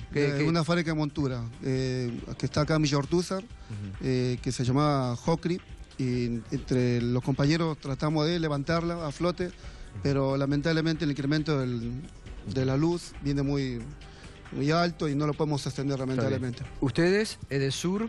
Yo, buenas noches a todos. Soy un vecino de Brazatei. 16-4 del 2018, 42.917,89. Comencé con problemas de tarifazo en junio del 2016. Yo prácticamente me encuentro en una situación de incertidumbre ya. ¿Qué es lo que tenés? A la fecha tengo un acumulado... No, vivienda. Ah, ¿vos vivienda? Sí, ¿Y esto pagás en una vivienda? No. Tengo un acumulado... en esa cifra de 42.000 pesos, y sinceramente lo que me frena el corte de la luz es este reclamo que hice a través del ENRE. Sí. Y sinceramente estoy a un paso de que me corten la luz, porque todavía no encuentro solución y tengo cifras impagables, sinceramente impagables. Me llegan boletas de 3.000, 4.000, 5.000 pesos. Es decir, sin ninguna razón. Esto que tenés es una deuda acumulada que no podés pagar. Es una deuda acumulada, de la cual hice un plan de pagos y pago un estimativo por este reclamo. Que es lo único que me está frenando el corte. Está bien. ¿Qué otros casos? A ver, Nosotros somos de Varadero. Ustedes son de Varadero, a ver. Hola, sí, ¿qué tal? Buenas noches, ¿cómo te va? Buenas noches. Muchas gracias por la invitación. Y bueno, nosotros somos de Varadero junto con ellos, Varadero, una ciudad de 150 kilómetros de acá de Capital. Y bueno, lamentablemente Varadero también se está asumiendo Hubo un pedido en el Consejo Deliberante para declarar la emergencia tarifaria que no corrió. No corrió. Y Varadero está tremendamente, se ha cortado el consumo, está en recesión y por eso nosotros los comerciantes estamos en favor de la marcha contra el tarifazo y vamos a... ¿Vos tenés comercio? Yo tengo comercio. ¿De qué? Tengo un maxi kiosco y tengo... ¿Cuánto pagabas y cuánto estás pagando ahora? Ahora estoy... el año pasado pagaba bimestralmente 15.000 pesos, ¿sí? Y ahora viene mensualmente 15.000 pesos. 15.000 mensual. 14.500 me vino. Lo que pago de alquiler lo pago también de luz. Claro.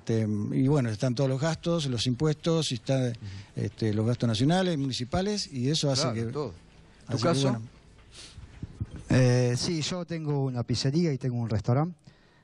Yo hace cerca de 6 meses hice un video que se viralizó donde exponía cuántas pizzas tenía que vender. Claro, porque lo que dijo Prat Guy el año pasado, que eran 2 pizzas. La famosa 2 pizzas. Sí, ¿y vos cuántas pizzas tenías que vender? Yo tenía que vender para pagar la luz y el gas hace 2 años atrás, 2 años y medio, tenía que vender 25 pizzas. 25 pizzas. ¿En un día? Por mes. Por mes, 25 pizzas para pagar la luz y el gas. ¿Y este año? En este momento tengo que vender 163 pizzas. 163 por mes. Por mes. Es decir, la cuenta la saqué antes del último tarifazo. Así que estoy seguro que ahora tendré que estar 190. Quedaron cortas las 2 pizzas de Las 2 pizzas de Prat Guy, no sé dónde las comprará él, pero... Y bueno, nosotros hicimos una marcha... ¿Cuánto te venía y cuánto te viene ahora? Yo estaba pagando 3.000 pesos bimestral. Ahora estoy pagando 7.500 mensual. Así todo, he decidido cerrar la puerta al público, trabajar solamente con delivery, de lunes a jueves, y que tengo todas las luces apagadas, desenchufo las heladeras de lo que es las bebidas, he sacado un freezer, he amontonado mucho en otro freezer, y otras heladeras que tenía, he desenchufado una y he amontonado muchas cosas, es decir, me tuve que ajustar, achicar, trabajar mal, en el sentido de trabajar incómodo, para poder solventar todos los gastos. Nosotros el viernes hicimos una marcha. Sí, la pasamos. Una marcha contra el tarifazo donde unas 2.500 personas se hicieron presentes y bueno, mañana tenemos la marcha otra vez contra el tarifazo. El ruidazo nacional. ¿Vos? Buenas noches, Gustavo. Buenas noches. Mi nombre es Natalia Negré. Soy empleada. Venimos acá en representación de la comunidad de Varadero, una comunidad de 50.000 habitantes, la cual son inexplicables las tarifas de luz que están viniendo.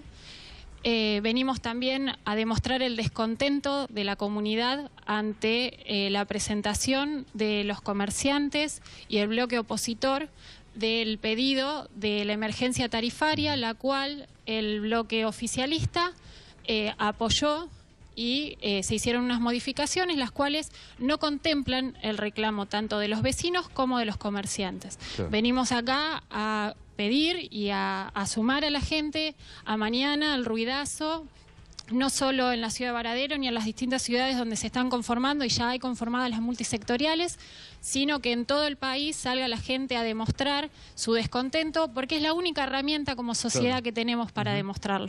No sé si alguien más quiere expresar, tenemos que ir cerrando. La señora.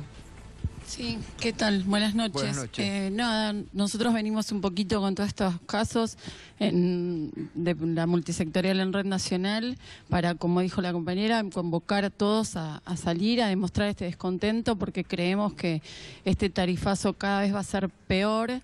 Así que bueno, los invitamos mañana a 20 horas en las plazas de todo el país. Dejamos un listado de todos los puntos. Nosotros somos una red que estamos en provincia de Buenos Aires, pero además estamos a nivel nacional. Entonces mañana también va a haber ruidazo en Salta, en Chaco, sí, están en convocando Mendoza. todo el país, ¿no? Aparte Incluso se han ahora sumado nos las avisan asociaciones de usuarios de consumidor. Exacto. Es nacional el ruidazo mañana a 20 sí, horas, incluso ¿no? ahora nos recibimos que capaz que Arequito también se suma, o sea, todo el país ruidazo. Es decir, la ciudadanía tiene que hacerlo espontáneamente porque todos están sufriendo este problema. Les agradezco a todos. Bueno, muchas gracias. Bueno,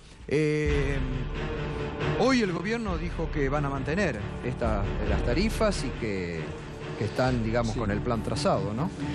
A ver, Alonso decía que teníamos el riesgo de un plan del Fondo Monetario Internacional. Yo diría que en este caso tenemos un gobierno que tiene voluntariamente una adecuación a las recetas del Fondo Monetario Internacional. Hoy se conoció el informe de la misión del fondo en Argentina. Te doy el título. Argentina debe continuar reduciendo el déficit y mantener tasas de interés positivas. Exactamente lo que está haciendo.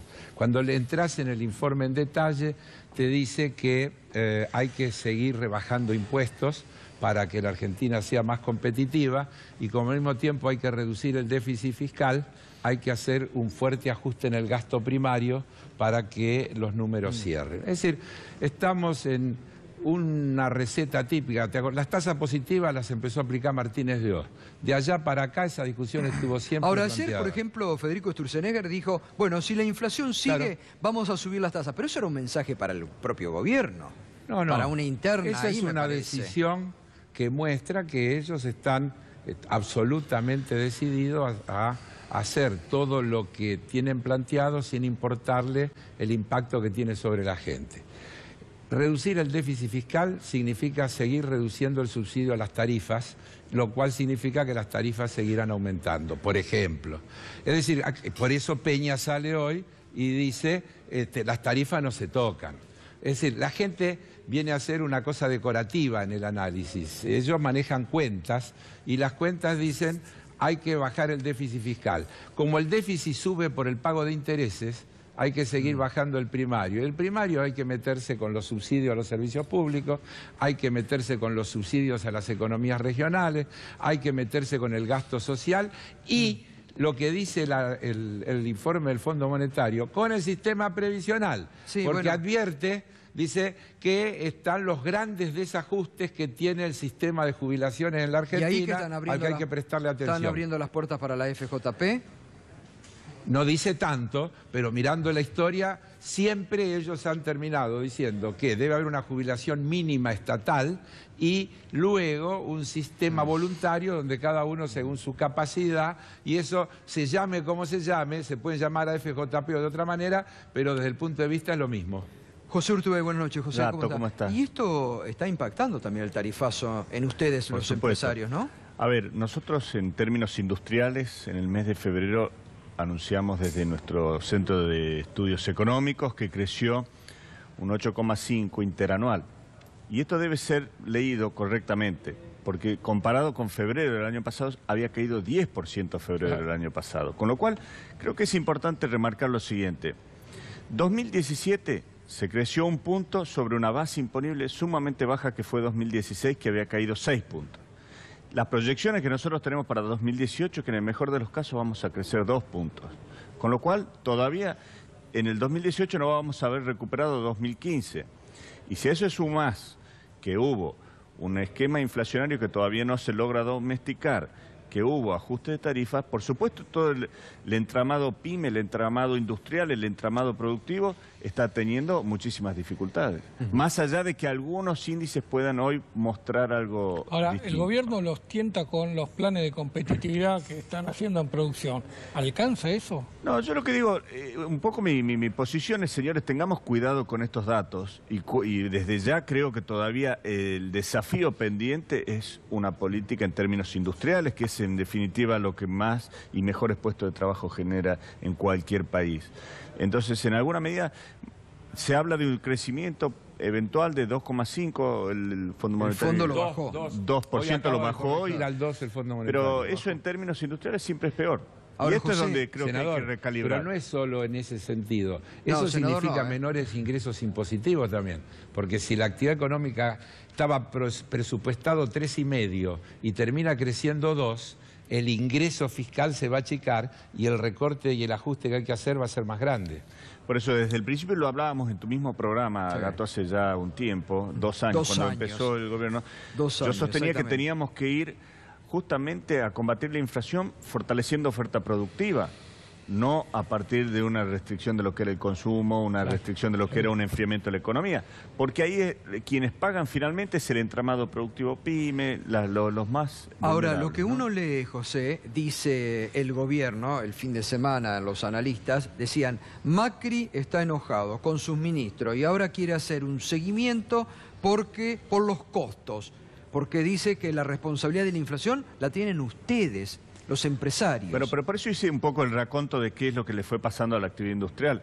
Los costos, principalmente, digamos, puertas adentro de las industrias, nosotros somos muy competitivos, pero esto en alguna medida es como que te digan, bueno, señores, vamos a las Olimpiadas de 100 metros llanos, van a largar y antes de largar nos ponen un cepo de 20 kilos a cada uno y se ponen en la tribuna, no, ahora tienen que ser competitivos.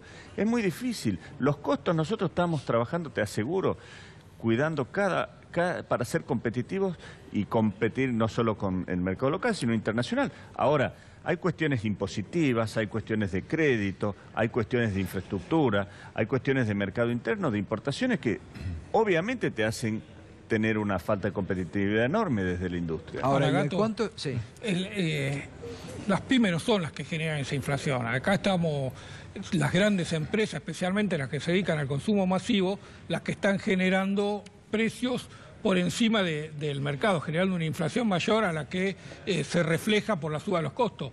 Si vos agarrás las grandes empresas de venta de consumo masivo que importan, por ejemplo, una hojita de afeitar y la venden en el mercado interno 100 veces más cara que el precio de importación, vos tenés que buscar ahí por qué ellos están generando estos sobrecostos. Pero que se trasladan al estás consumo. soslayando, déjame un pequeño comentario, ahí estás soslayando cuál es el peso del tema impositivo, cuál es el peso que tiene un crédito caro en la Argentina.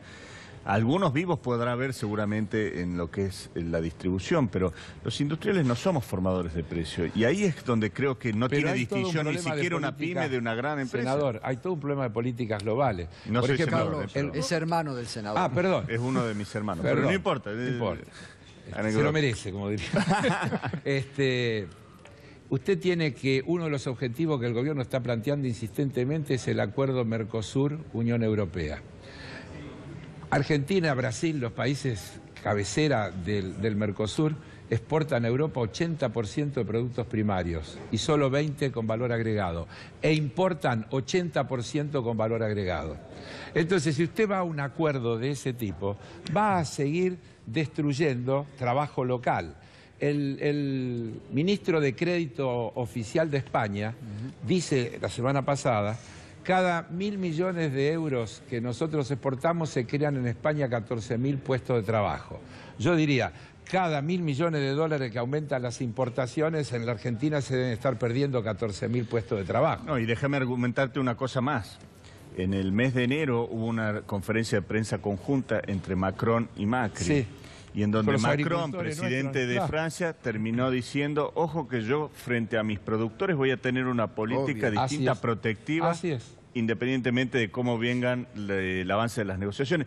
Todo esto yo también lo digo en términos de que todavía tenemos Comparemos un año a Macron y tenemos que buscar cuáles son las mejores, inteligentemente, cuáles son las mejores formas de integrarnos al mundo, no a anoche cualquier estuvieron precio. acá los productores de Mendoza, están en la lona, productores de Mendoza. Terrible la situación. Bueno, usted conoce diputados de la situación en Mendoza. ¿Vos te acordás cuando la diputada Soria, en una rendición de informe del jefe de gabinete, se paró y se fue hasta el estrado caminando con una manzana en la mano?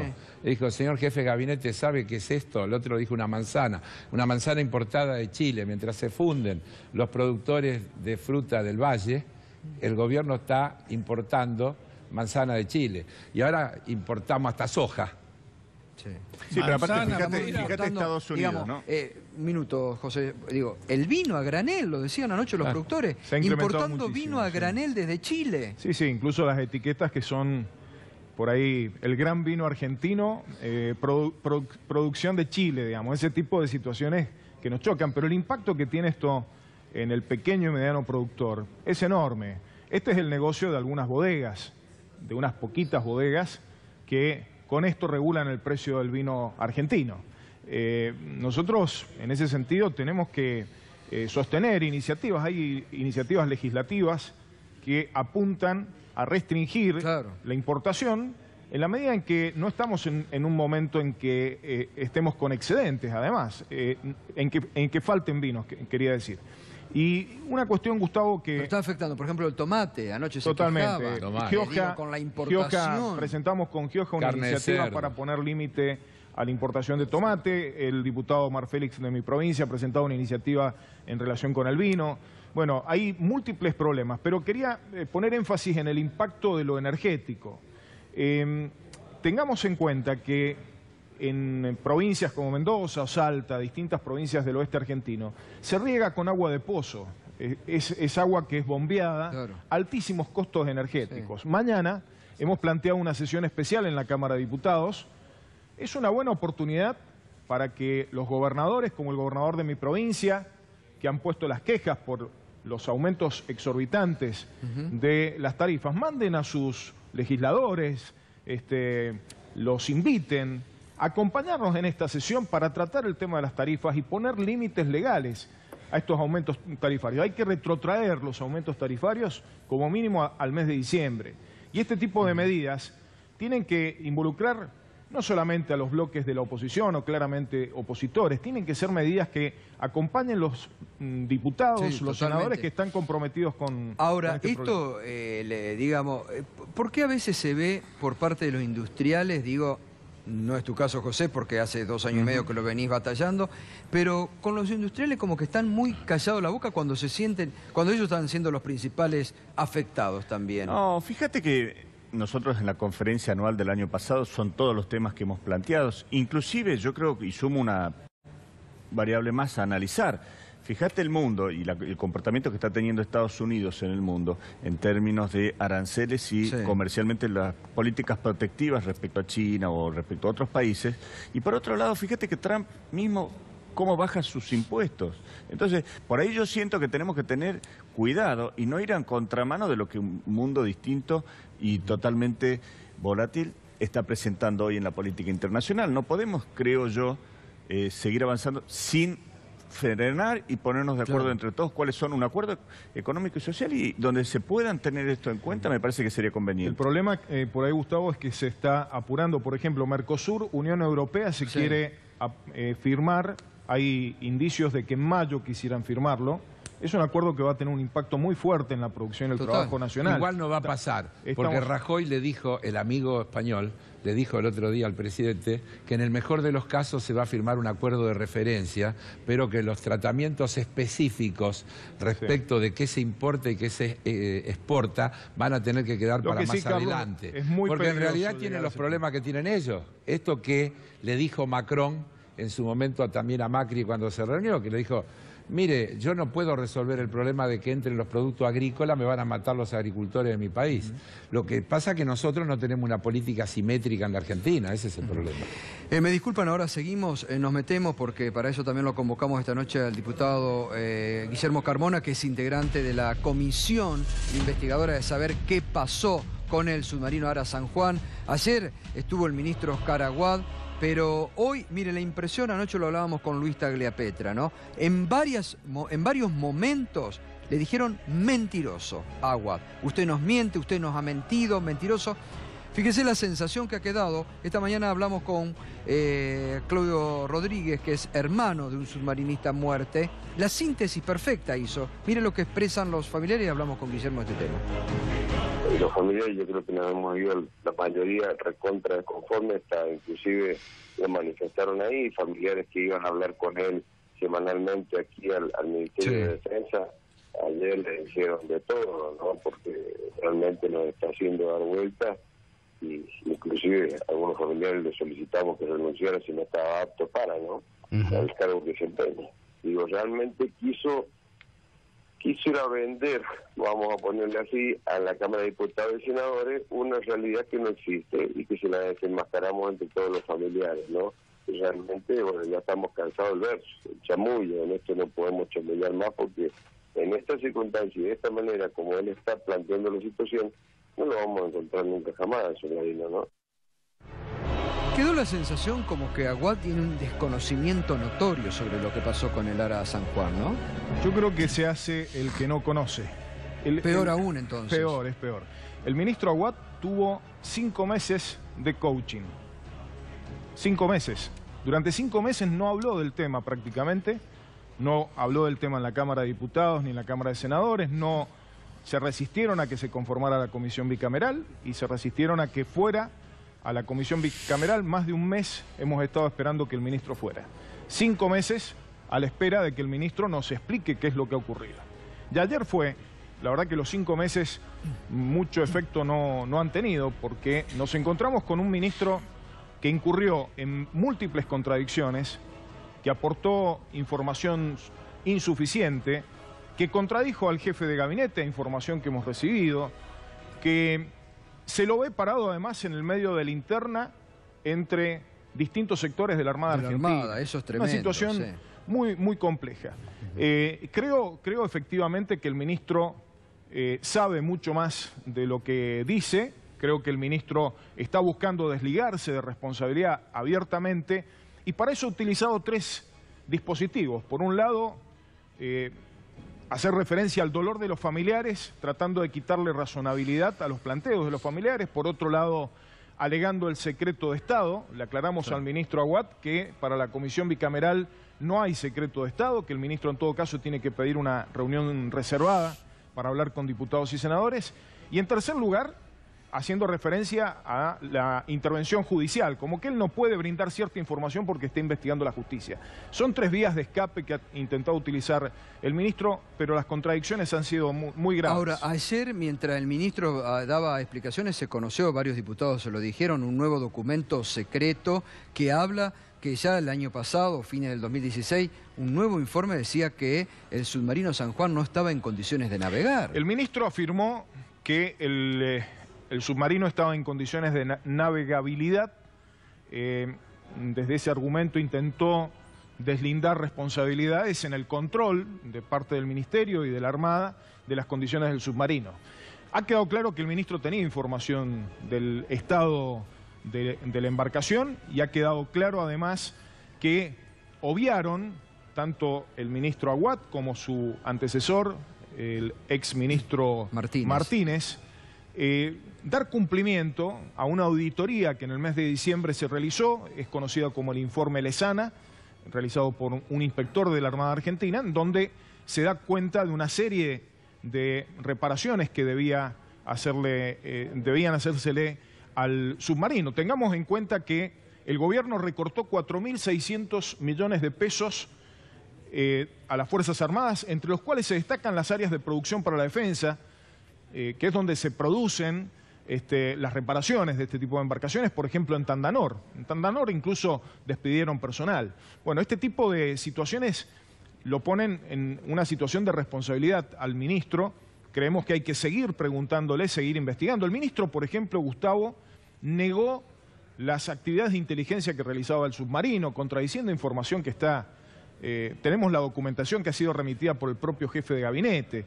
Son situaciones realmente muy graves. Nos hablan de negligencia y de impericia por parte del ministro. Ahora, la sensación que quedó, ¿cuál es?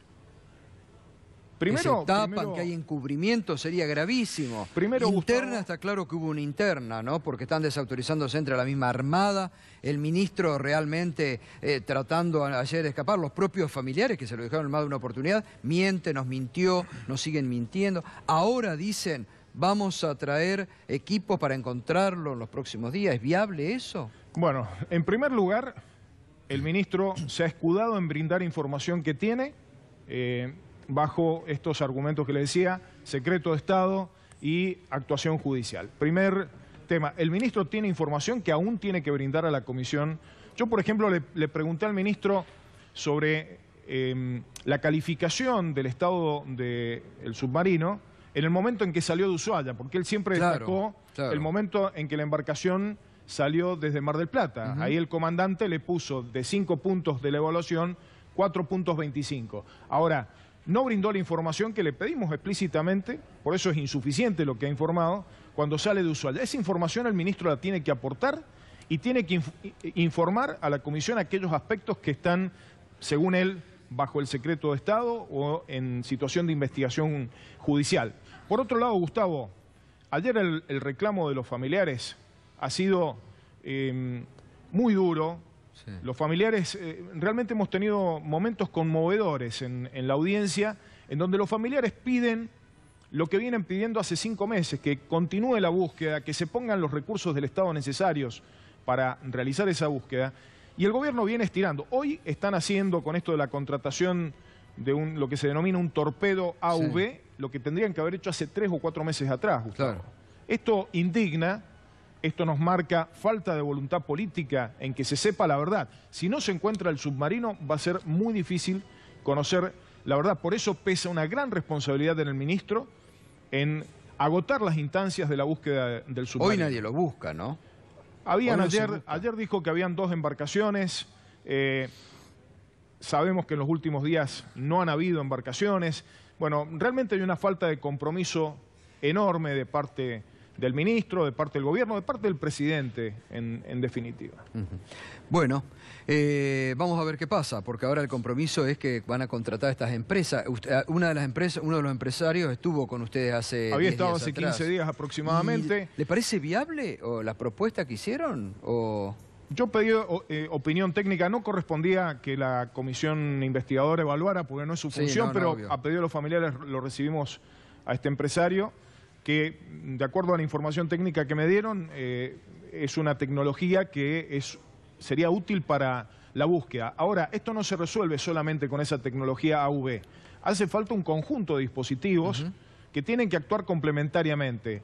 Robots para operar subterráneamente, naves en la superficie, a los efectos de poder hacer una búsqueda exhaustiva. Yo creo, Gustavo, que tenemos que tomar conciencia, estamos ante la más grave tragedia militar que ha vivido la Argentina tras la Guerra de Malvinas.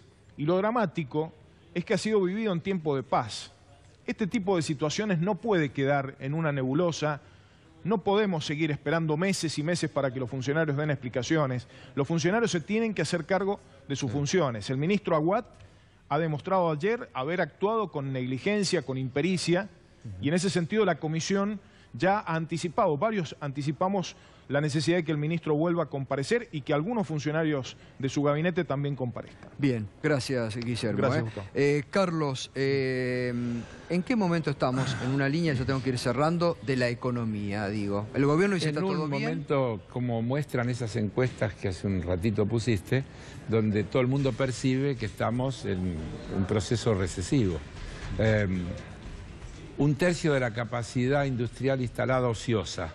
No puede haber solución al problema de los costos si eso no se resuelve. ¿Cómo se resuelve? Con salarios que aumentan por debajo de los precios. Cada vez el consumo se va a seguir achicando más.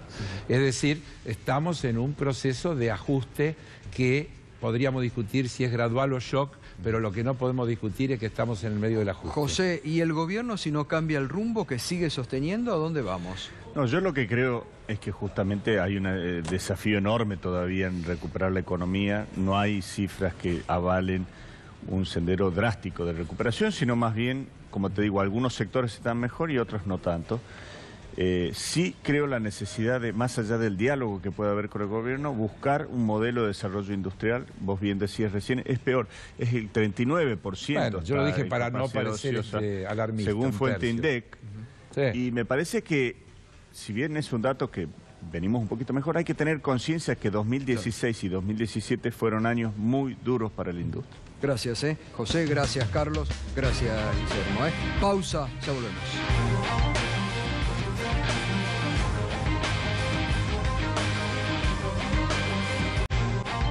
Bueno, así ha pasado un nuevo Minuto Uno. Mañana vamos a continuar con esto, ¿no?, que te mostramos hoy. El senador de Cambiemos, Eduardo Costa, pidiendo a Vialidad Nacional que suban el precio de una obra pública en la provincia de Santa Cruz y todo lo que esto significa, ¿no? Teniendo en cuenta que Costa es un empresario, proveedor de cemento, de materiales de la construcción. Mañana un verdadero escándalo, mañana vamos a seguir con el tema. Ahora en la continuidad ya llega Alejandro Berkovich con Brotes Verdes. Gracias por escucharnos, gracias por sintonizarnos, gracias por seguirnos.